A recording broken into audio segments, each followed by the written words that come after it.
let me just start off by asking about the economy. You all have been rather optimistic. It looked like you were going to upgrade your 3.6% growth rate for next year. Republicans now are slashing spending in Washington state capitals, but even more urgently, the Middle East is in turmoil. PIMCO's Ella Rain said the other day that there's stagflationary pressures. Oil prices is up to almost $100. Are you going to maybe have to lower your expectations? Are things really going a bit south? You know, I don't do forecasting, and generally don't talk about forecasts. Don't associate myself with them generally because it's such an uncertain art. But I'll respond on the substance of it. I think by really almost any measure you look at, the economy's it's just gradually getting stronger. It's not strong enough to bring down the unemployment rate that fast, but it's stronger. And the stuff that's still weak is construction, housing, obviously, and there's no surprise there. I mean, there was no scenario for the U.S. economy that didn't imply a long period of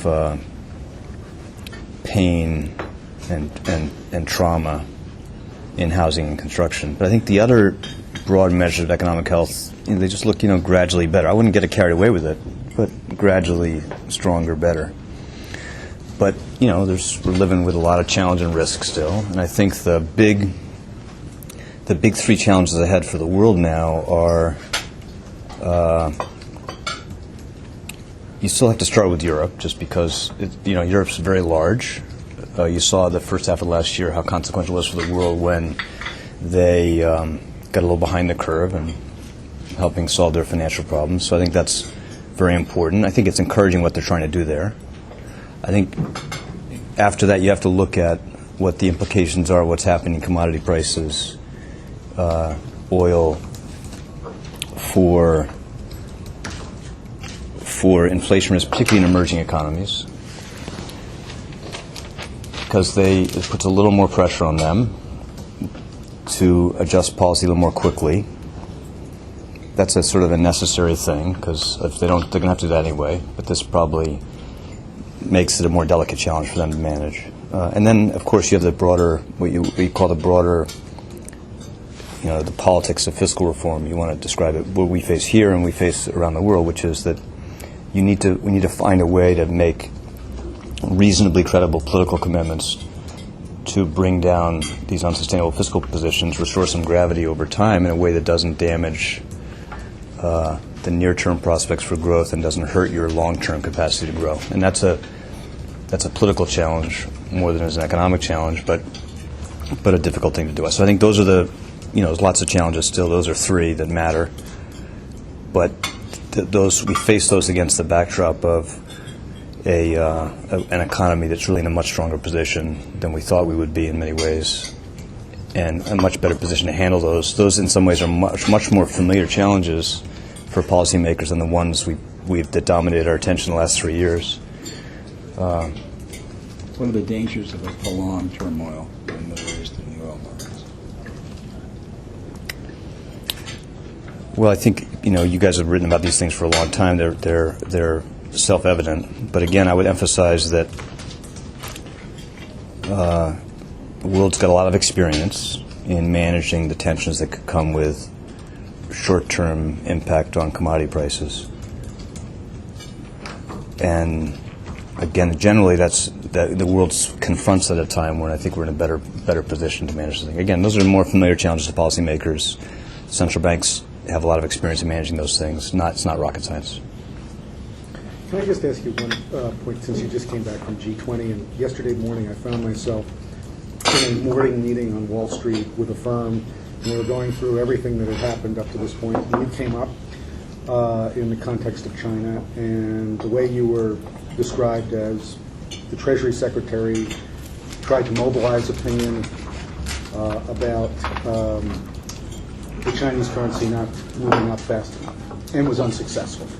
And I just wondered, you kind of know, presumably, that's how you're going to be portrayed, but is there a value in going through the motions and doing that exercise? How do you feel about it? Well, I don't, my own sense is that Actually, you're seeing much broader support around the world, much broader recognition around the world for the consequences of China's policies for growth and for trade, for exports. And, in many ways, China's policies they're more damaging to China, and they're more damaging to China's other trading partners than they are to us, in some broad sense. So I think what's changed over the last 6 months or so is, you can see this if you listen to how Brazil talks about this, or how India talks about it, other emerging economies talk about it. There's much more concern for them that, and you see that in how they're, they got to be careful about how they do this, because it's very hard. In some ways, they all have to, in order to give themselves a little room to be harder on China, they got to look a little bit balanced. So they'll try to be hard on us too a little bit. You have a little bit of that dynamic, but below the surface, much broader recognition of this. I mean, again, just look at the math of it. China's moving against the dollar at a pretty significant pace in real terms, because their inflation rates are much higher than ours. But against the world on average, they're sort of flat. So those economies look at what's happened the last 6 months or so, and they say, well, we want to make sure we don't get disadvantaged by whatever China and the United States work out together. So I actually think we're seeing more broader support for that basic agenda, because I think they recognize in some ways it's more damaging to them than it is to us. But again, people want to see them move faster. It's in China's interest to move faster. If they don't, they'll have more inflation. The currency's still going to move. It's just an inexorable law of economics. It'll move. But it's better for them to have the exchange rate absorb some of the pressure of what they're going through now. Do you see, when you look at what's happening in Wisconsin and now the moves in Ohio and Indiana and elsewhere, is there a paradigm shift here which creates some political space for taking another look at Simpson Bowles and at doing something more significant on entitlements? I mean, the President said everything's on the table and certainly left it open. The group of 6 in the Senate are making some steps. Obviously, the House is in a different place. But are there moves to get serious about this? I think, to be fair, you can't really tell yet. At one level, it's very encouraging, because you hear across the political spectrum much broader recognition about the basic fiscal imperative, and that's good. It's a good change from the quality of the debate we heard for a long time here. But to be fair, I don't think you see a broad recognition across the political spectrum yet of what it's going to take and how to do it and how to balance all the competing priorities we have. Again, this is an economy still suffering from pretty traumatic damage from the crisis. It's going to take us years still to repair that damage. So you've got to balance the near-term consequences, near-term challenge of trying to make sure you don't jeopardize an expansion that's still relatively young, and you got to make sure that you're not cutting deeply into things that everybody recognizes are essential to our capacity to grow.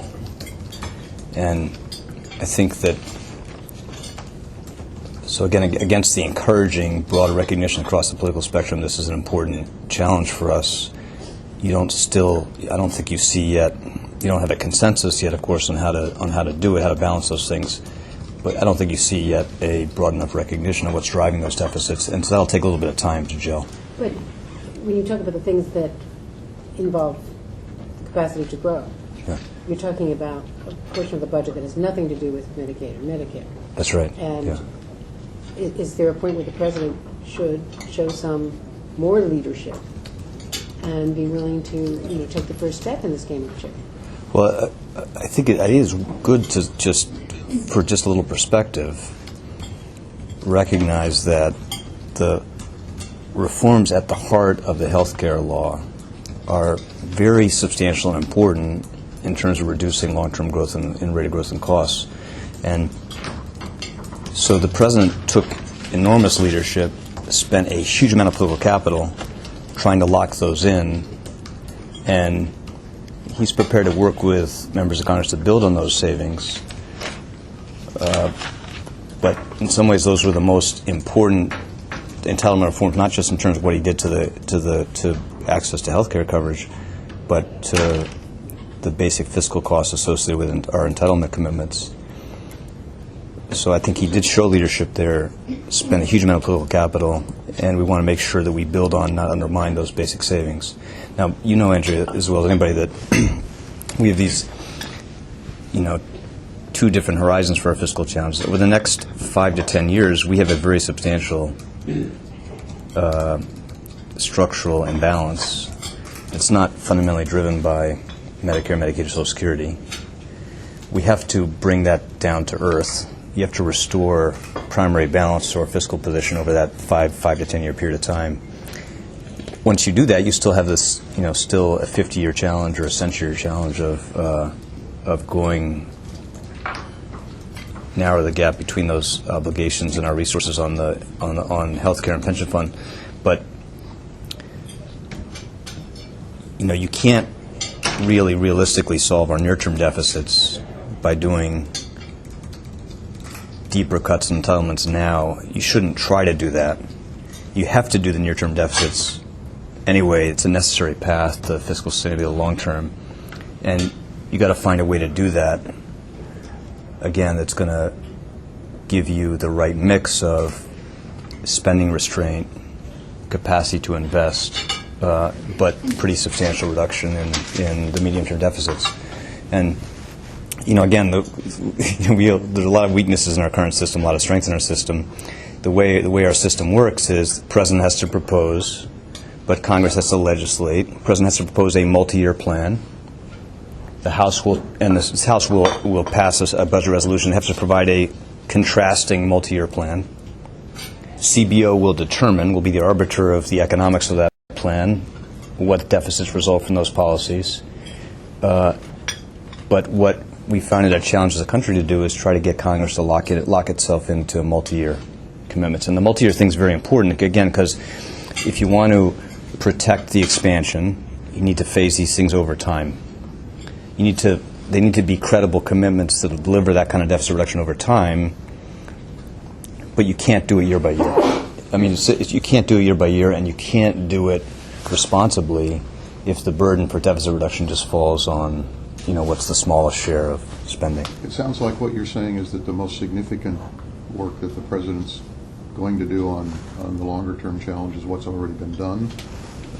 No, I wouldn't say that. I think that I would say that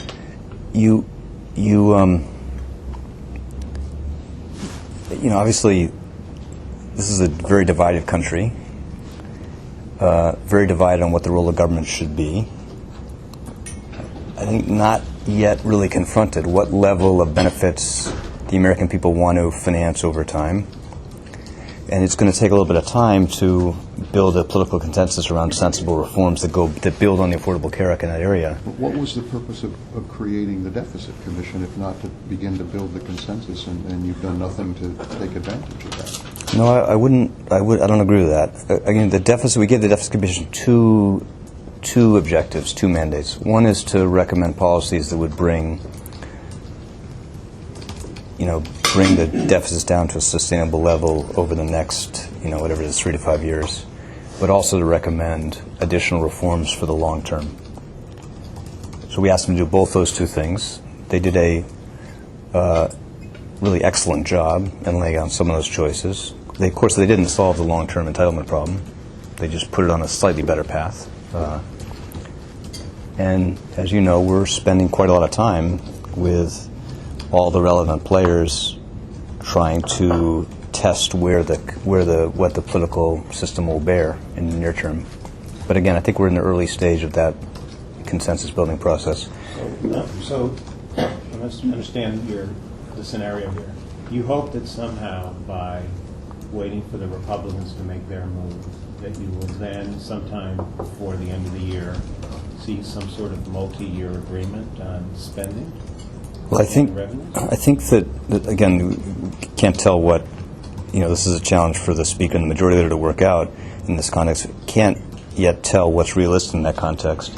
But I think what you need to try to do is to get the Congress to embrace a multi-year, comprehensive set of policy reforms that will bring down those deficits to a sustainable level over the 3 to 5 year period of time. That's the most important thing. Of course, that's going to involve a set of difficult choices on spending restraint, but it can't be only that, and you can't put the disproportionate burden for achieving those kind of fiscal reforms on that narrow a slice of the budget. So what will happen is that those who want to go deeper in deficit reduction over the next 5 years, and those who want to do it with a different composition of policy changes, will have the opportunity now to lay out their plan, So, their strategy, and then you'll have the beginnings of a debate about what's the best strategy for making that happen.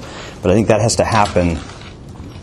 It should happen relatively now, because it's now when Congress puts together a budget resolution. It's now when you start to think about how you make that choice. And I think the challenge is again how to lay out something that looks credible in terms of constraints over a 3 to 5 year time frame, not just over the next year.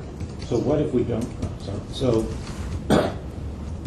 what are the consequences if that doesn't happen this year? Well, we have to keep at it, because again, there's no alternative but to continue to make progress on things that'll help restore some gravity to this position. So you can't. It's not going to go away. It's the inexorable basic. That package would have to include some revenue increases. If you can't do it all on spending restraint, the only other alternative is revenue. Well, you have to look at the types of spending you're looking at, and you have to look at revenues too. And now in the budget, we proposed a series of changes on the revenue side, which we've proposed in the past, which we think are reasonably well designed to help make sure we're not hurting future growth prospects.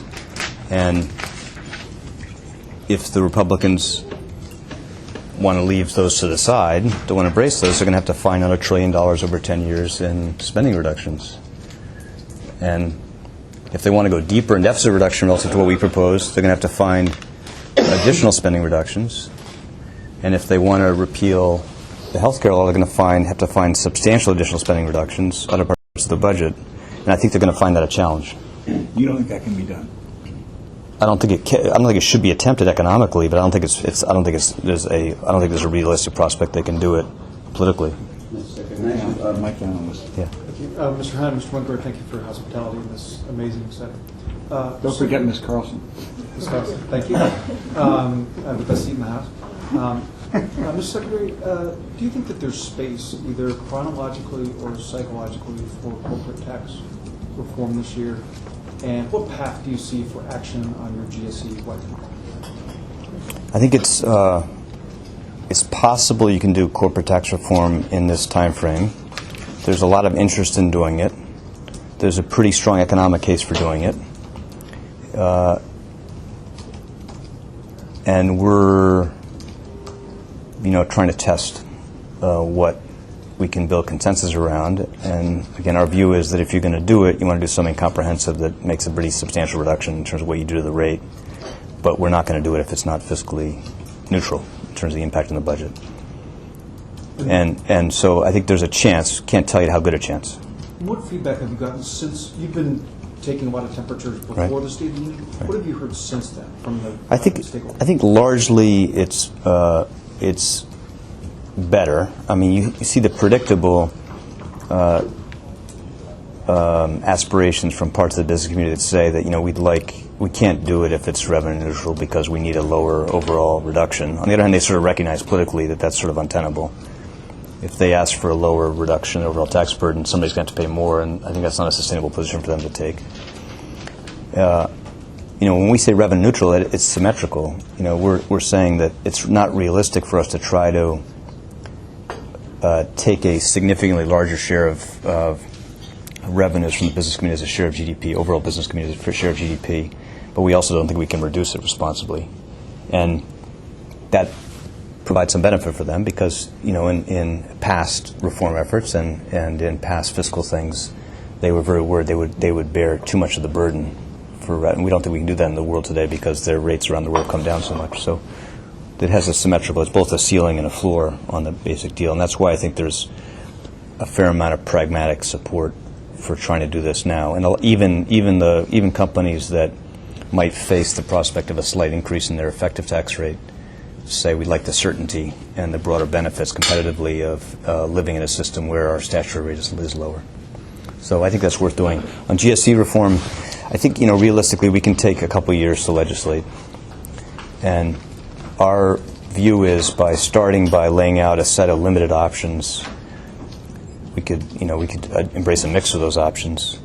We'll force people to think through the implications a little bit more carefully and pull people away from the polar solutions of, full liquidation, abolishment, or versus full nationalization.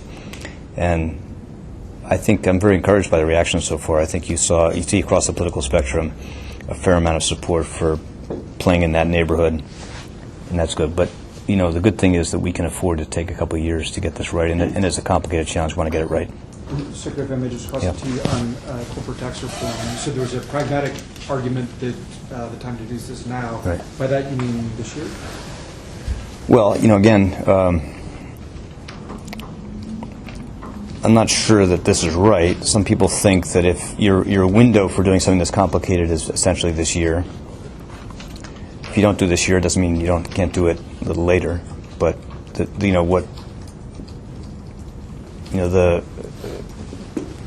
question is whether you can do it ahead of the broader set of reforms you have to ultimately come to on the individual side, and we think we can. We're not sure we can. Mr. Could I ask you Secretary, about that? Could I ask you about that, just to follow Yeah. on that? Because obviously a lot of business income doesn't come under the corporate tax code. And you seem I think you have to look at business income outside the corporate tax code. You have to do that. How to do it is complicated. So does that mean like when we not say, allowing companies to form as S corporations, or what? well, there's lots of different ways to handle that. What's a little unique about our system relative to the other country is we do give a lot of businesses the choice of how their income should be taxed, and whatever the reasons for doing that are, the consequences of that are that you have a huge amount of business income outside the corporate tax code, and when we say revenue neutral, we try to mean sort of generally across business income, not just corporate. Secretary. Can I ask you, go ahead. Negotiations are beginning between Democrats and Republicans on the Hill about a continuing resolution from the government the rest of the year, both short-term and long-term. I'm just interested, what are the lines in the sand for the administration? Are there cuts in specific programs or provisions, regulatory provisions that were blocked from the Republicans that would absolutely make this unacceptable to you? What are the top priorities for you in this negotiation? Well, I don't want to complicate what's already a pretty challenging task for the Speaker and the Majority Leader now. So I don't want to weigh into those basic choices.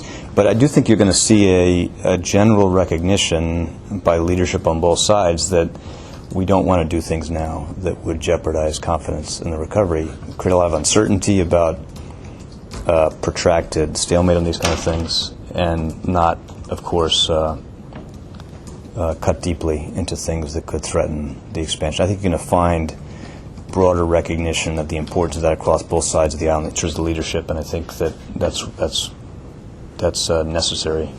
Welcome. It's not just the aggregate amount of spending. I mean, there's a specific kind of spending that is more important to the recovery. Of course, but I don't want to weigh into that, because again, I don't want to complicate their challenge. But of course, not all spending is alike. Has big differences on near-term growth and long-term growth prospects, and we're going to try to bring that. Again, what we're going to try to do is to make sure that people recognize that we got to be very careful to make sure we're doing things that will help support and not risk undermining the expansion, and support, reinforce, not risk undermining the things that are going to be critical to our capacity to grow as a country over time. Mr. Secretary, we had some news service briefs, WikiLeaks, and their conclusion was that China was using the fact that they're holding so much of our debt, they were using that as a chip against us when it came to negotiations like the Taiwanese arms sales and the currency issues. Is our monetary debt to China undercut our diplomatic negotiations?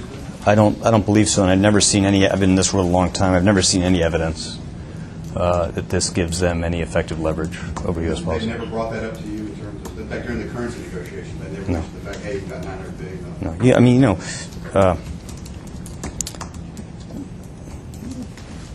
the things we're debating in the United States, how we strengthen future growth, how we restore some gravity to our fiscal commitments over time.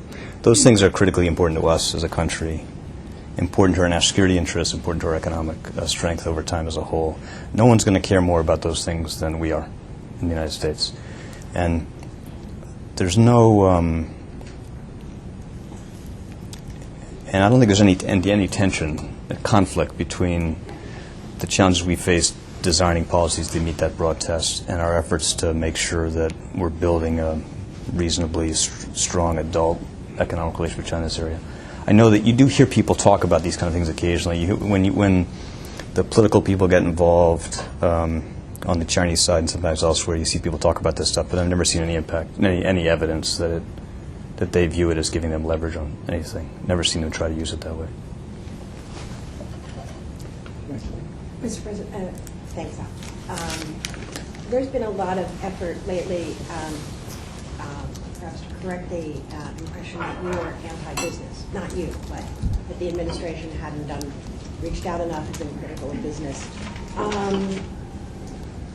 Has that worked at all? Is there any, have you made that effort specifically to woo business back to your side? Has it worked? I'm not sure. Across the park. I'm not sure I'm the right person. I'm not sure I'm the right person to ask that question. I don't know. Maybe this is a way to think about it.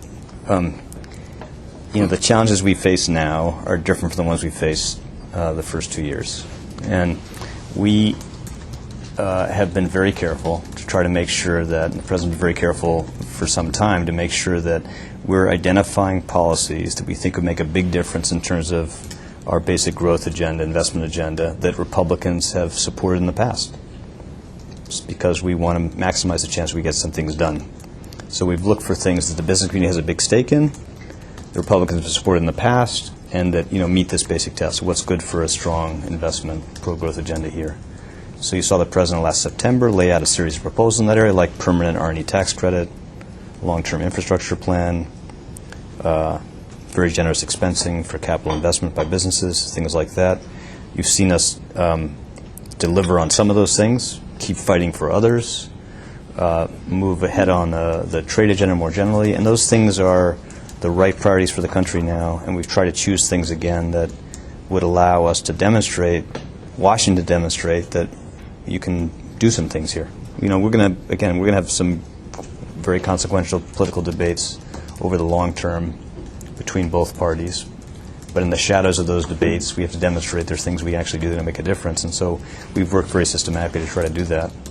And I think it's actually helped confidence. I think that what we were able to do at the end of last year, not just on the tax package, but on the trade side and what the president's laid out in the State of the Union and the budget, I think they help confidence a little bit because they show an agenda which has very broad support across the political spectrum, certainly across the business community, and it kind of resonates and connects with what are the obvious challenges we face. So I would view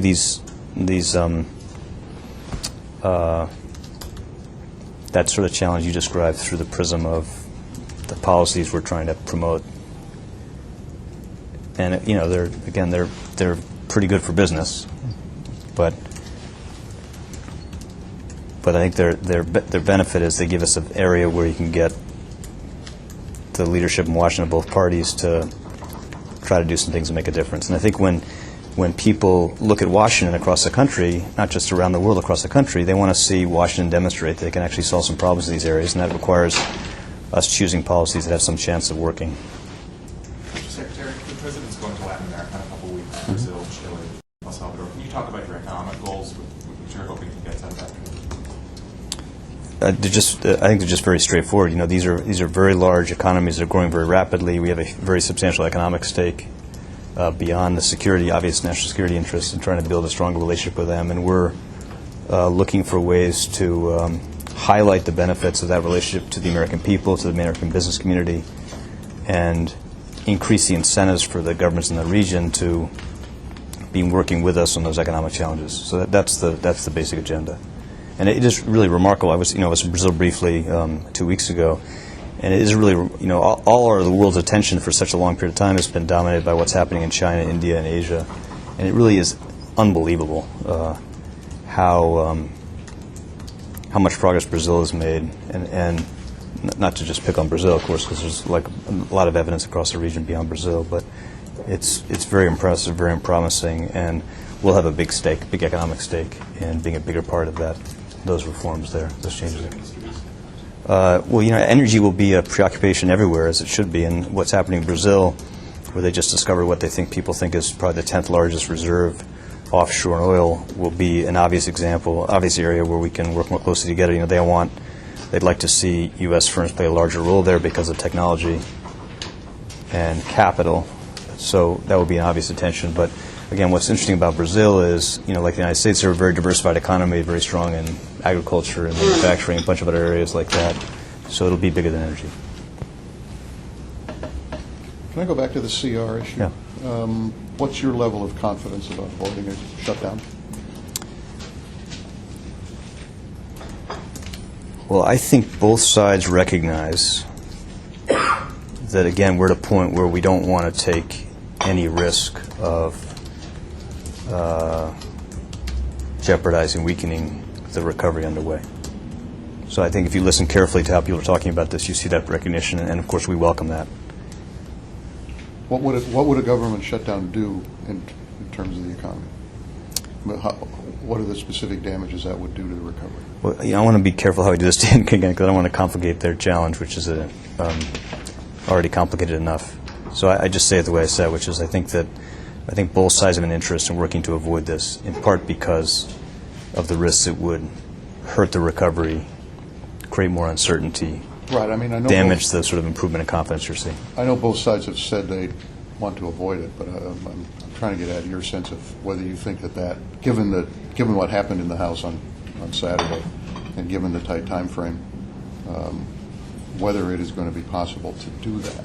I mean, based on what you have seen. It certainly is possible. Certainly should be possible. It's certainly within the capacity of the leadership to avoid. I think, just realistically, a substantial burden, if it's going to pass, is going to fall on the House Republican leadership because they have a majority there, and as you know, the balance in the Senate is much closer. So it's harder there. But I think, again, what I would always try to do is to try to broaden the focus of the debate we're having to the broader range of policies we're going to have to engage in to bring about a set of fiscal reforms that are good for growth longer term.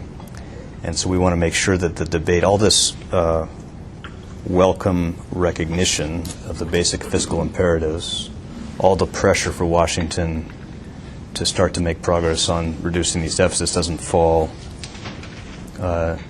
too much. The burden of that doesn't fall too much on things we do in 1 year, in one narrow slice of the budget. And how significant do you think this current debate on the CR is in setting the tone for the other debates that are going to be coming? Remains to be seen. Again, in the parallel, alongside that debate, you're seeing this other set of discussions now about a more comprehensive, longer-term solution. And again, I think it's a little hard to tell how optimistic you can be about how those discussions are going to pan out. But it's good that they're happening. Just picking up on Dan and what Ron asked earlier, you said on Saturday, I believe, that the House move was too far and it was unwise and imperiled the economic recovery. But you also haven't said you wouldn't accept some of those cuts. What are the cuts, without going through a whole launch of this, what are the cuts that are most worrisome to you that were made by the House? I don't do, like, a lot of my colleagues are talking about that. I don't want to do that because I don't want to. No, but aren't there some that go to the guts of what you're talking about? Of course. At some point, shouldn't we, know what? I mean, it's not all 61 or 62. But I want to leave that. I want to leave that to other people to do. Partly because I'm the Secretary of the Treasury, and I want to make sure we have the capacity to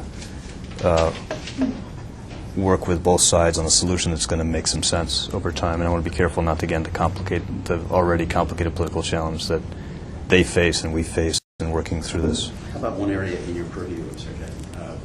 What will be the impact of the legislation, as best you can tell, on financial reform? You're going to have me. I don't want to violate that general principle just by speaking about something that's directly in my purview. Because But figure your colleagues might defer to you. it's possible they would. They would. But I think Ron, you can know what my opinion is about that.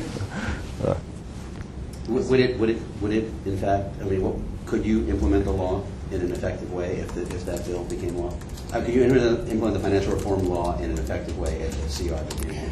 I would really like to talk about it in some detail, but I'll be violating my general principle to stay a little more removed from the fight if I engage in it. Mr. Secretary, may I ask you, putting aside the funding issue, how concerned or optimistic are you about the implementation? How worried are you about the intentions being diluted? But that's just a different way of asking that question. I would say generally, I think that this broad financial reform package Congress passed is looking very good. It's basically a model for the world. People are trying to align their reform efforts to catch up to that basic framework. I think the regulators are doing a very good job of trying to move with as much care as possible, bring as much clarity as they can to the rules of the game, doing it a little bit more collaboratively together. So I'm relatively pleased with how that's going at an early stage. Very complicated undertaking, though. Very complicated set of policies, as you know, regulations, and but I think it's going reasonably well. And again, what we're trying to do is make sure we bring as much clarity to the rules of the game as we can, so that people can plan for them, adjust to what they do to how they run their businesses. And may I just ask you what your worries are about implementation, or what you're concerned about, or going to be watching going forward? Well, again, we've got a very complicated regulatory structure still. A lot of different agencies involved. We want to make sure they're working together, not against each other. But I think our bigger challenge is going to be the level playing field concern globally, because there's just our challenge is we made a lot of mistakes that contribute to our crisis. We had a lot of things wrong in the United States, but in some ways we're in a relatively good position because, one, we didn't let our banks get that nearly as large as a share of GDP as other countries did, and we're much further along the process of restructuring our financial system. Our banks generally hold more capital already because of what we forced early on. So we're in a relatively good position to come out of this more quickly with a stronger financial system, and we want to make sure that other countries who face a longer, more difficult path of reform don't lower the standards of regulation to try to attract more business away from the United States to ease that transition for them. Can you just elaborate on that point to the extent that if you go back to the depth of the unraveling 2 years ago, where would you characterize the financial industry and the credit market today? How far have we come to where you would consider recovery or recovered? Well, it's very mixed still. Obviously, the housing finance market is still overwhelmingly dependent on the government and just not working. And that's going to take a longer time to heal. And it's also true still that small banks and communities across the country are still a little short of oxygen, mostly because a lot of them got just way too exposed to commercial real estate, and that's still very hard for them. So that's going to take some time. But if you put those two things aside, and those are big qualifications, the core of the American financial system is in a much stronger position than it was before the crisis. Again, much more capital. Weakest parts of the system just got crushed by the crisis. That's a painful but healthy, necessary thing to go through. And I think we're way ahead of any other major economy in making the adjustments necessary. And I think that we can say with much more confidence now that the U.S. banking system and the U.S. Capital markets are much more likely to be in a position to finance the capital needs of the recovery that comes with recovery. Is there a price oil to get to the rail tax? Of course, but that's a question you should ask the guys that do forecasting. You should ask the economists that question. Are you worried about it? Well, I worry about lots of things. But as I said at the beginning, obviously this is something that central banks around the world have to handle with some care, but that's a more familiar challenge for them. They, again, relative to the challenge we faced the last 3 years or so, it's a more familiar challenge. Secretary, since you were in Treasury back in the 90s and there was also divided government, I'm interested in how you would compare to what you see so far as the dynamic with this divided government versus what it was like trying to push through an agenda back then.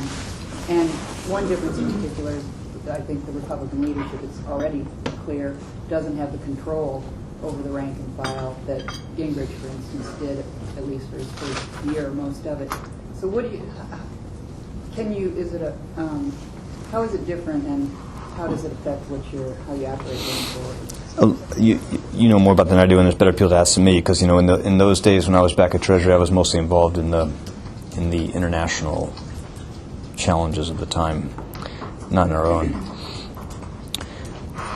Again, I'll try to take the optimistic side of this, which is that there is people aren't saying in the United States that anymore that deficits don't matter, or that these things are free. Tax cuts are free, that you can do substantial entitlement reform that expands the obligation of the taxpayer without paying for it. That's changed fundamentally. That's a very encouraging thing.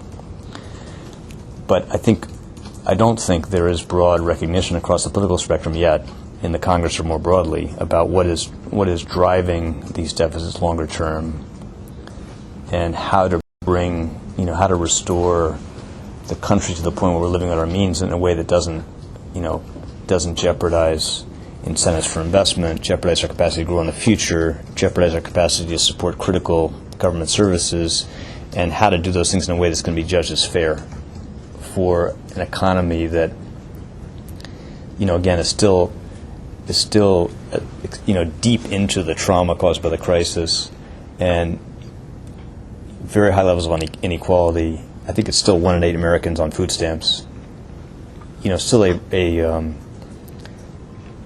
very difficult economy, very difficult political challenge. I think we're at the early stage of trying to help shape the necessary political consensus on how to balance all those objectives.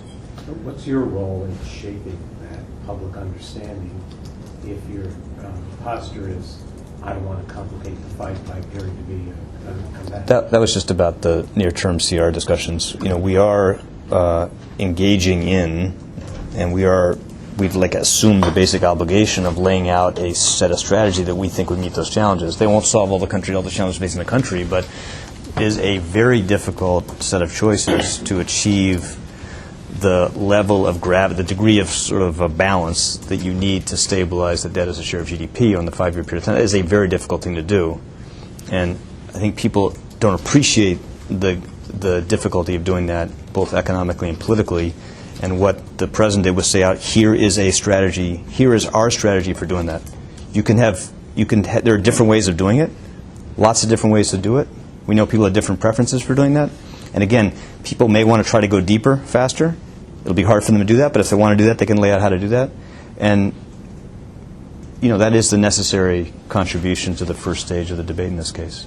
And it's not accurate to say that the president is not addressing the fiscal challenges that are absolutely essential to the long-term sustainability. What are you personally, as Secretary of the Treasury, doing to soften the public ground so that Congress can come by the end of this year and cut a deal on that cuts entitlement spending and raises revenues? Well, as you know, I'm spending a lot of time on the Hill in public and in private talking to the people that want to try to do something in this area, as you expect me to do. I mean, that should be my role.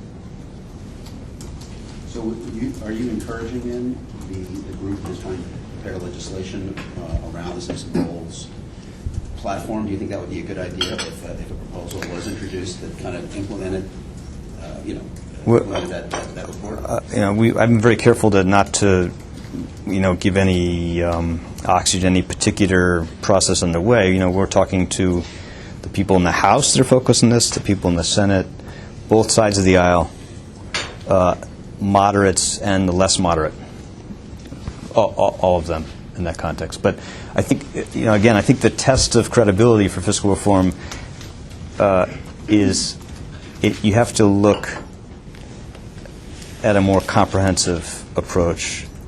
You have to look at things that have a multi-year strategy so that you can phase in the deficit reduction as the economy recovers. And you have to make sure you're giving a lot of care and attention to sustaining the ability to invest in things that matter for the future.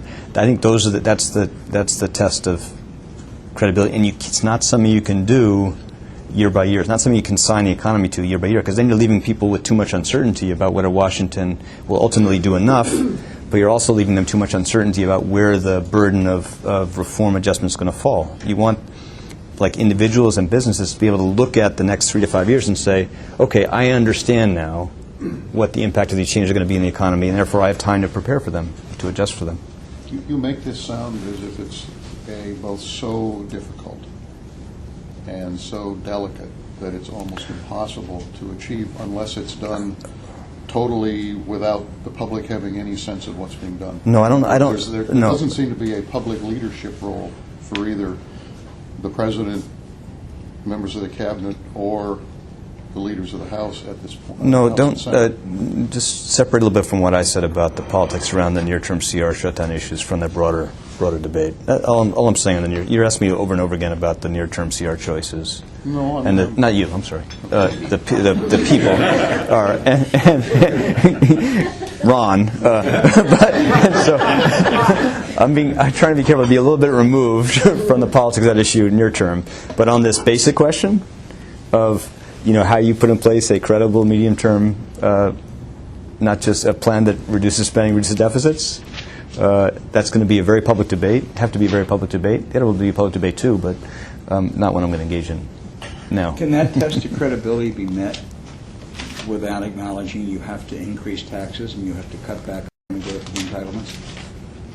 Well, again, I would distinguish a little bit those two things. I mean, as you saw in our budget, we believe that there are things you need to do on the revenue side by reforming tax policy that are necessary to a balanced, comprehensive deficit reduction strategy. Again, just think about the math on this. If you don't touch that, you need to find $1 trillion over 10 years if you're going to achieve the same amount of deficit reduction. And so that's really a requisite for the test of credibility, isn't it? Well, as I said, it needs to be comprehensive. You look at all the drivers of the fiscal position over the next 5 to 10 years, and you got to make sure you're choosing a balanced mix of reforms. I think that's unavoidable. And again, one good thing about our system is that we have to propose 10-year plans, not 1-year plans. The House and the Senate will have to lay out 10-year plans. They'll have to pass both houses in some form. And again, great strength of our system is CBO will be the nonpartisan independent arbiter of what impact of those things will be in the economy, how much you'll save, how much these things cost. That's a good thing. But again, what's a challenge for Congress, as you've seen, is finding a way to reform how they make budgets in a way that allows them to lock themselves into the kind of medium-term, multi-year plan that you need. Again, I would think about it just slightly differently, just to be fair about it again. Obviously, for the commitments we made on health care and Social Security are well, let me be more careful about it. Commitments we made on health care are unsustainable over the long term. Even with the Affordable Care Act reforms, if Congress were to stick to those over time, we have to go beyond that. But it's not right to say you have to do those things now to solve your 5 to 10 year deficit. You have to solve the 5 to 10 year deficit for anything to be possible. Because if you don't do that, you will take risks that people start to build in a more concern about fiscal sustainability of the United States, and you'll create some risk for future growth if you don't do that. While you're doing that, of course you want to try and build broader consensus for what you do about Social Security and health care over longer term. But that's something we can take a little time to do. I'm not saying we take years to do, because it's better the sooner you do it, the better. But it's not something that drives the 5 to 10 year plan. And it's not, I think those of you who have written that the only test, the sort of fundamental and the sole challenge of fiscal reform now is entitlement reform is not right.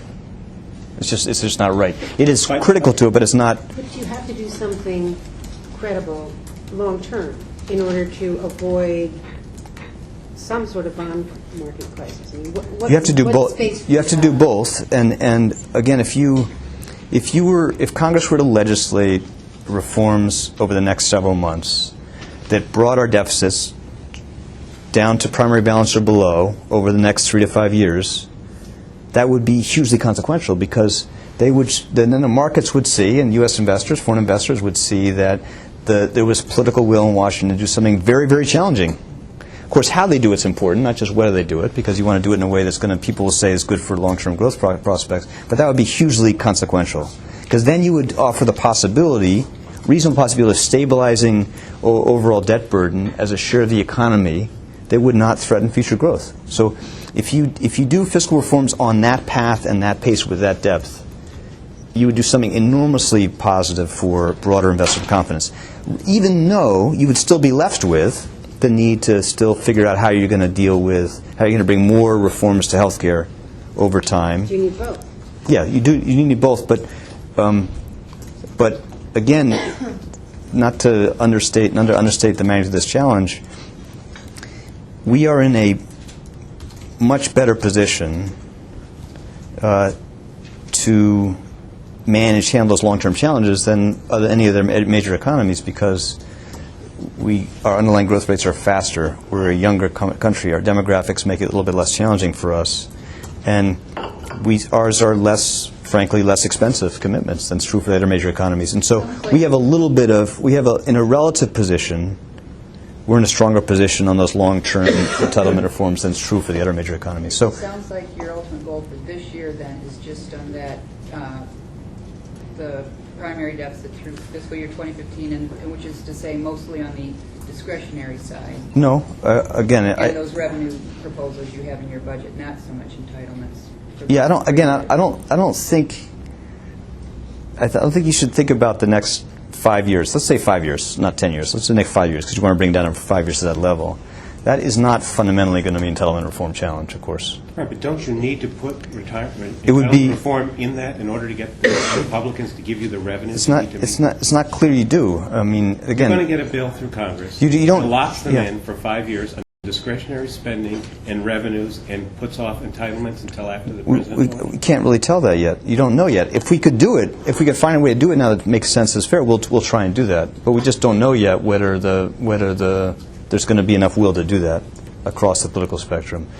And I'm not sure that well, you've heard the people speak about that. Some people are more optimistic about it, and we'll test whether optimism is justified.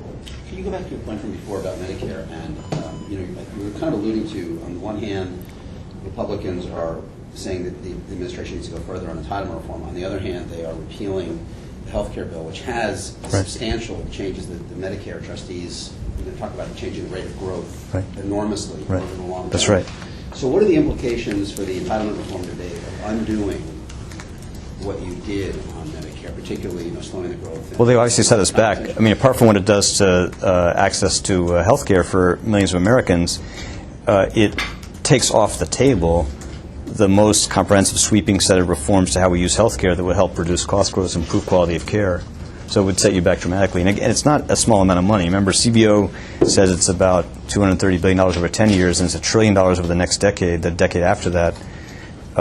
So if you take that off the table, then you're starting way, way behind in terms of the basic fiscal responsibility objective. And if the alternative that many Republicans are interested in, and Paul Ryan in particular, and Alice Rivlin, a former colleague of yours, endorsed, the alternative to those kind of provider-based cuts that you have in health care reform is transforming the program into a voucher that people could use by private insurance. Is that an idea that is at all interesting to you, to the administration, or is that just a non-starter? Well, you know the answer to that, Ron. That's not something that the president would support, not something we're enthusiastic about, because, again, what that would do is it would very, very dramatically reduce, very dramatically, I think unnecessarily so, reduce the level of basic support the government is providing those areas. But as many of you have said, the president has been very clear that we're going to look at everything. We'll take nothing off the table. And I'm not trying to minimize the importance of the long-term entitlement stuff, but again, don't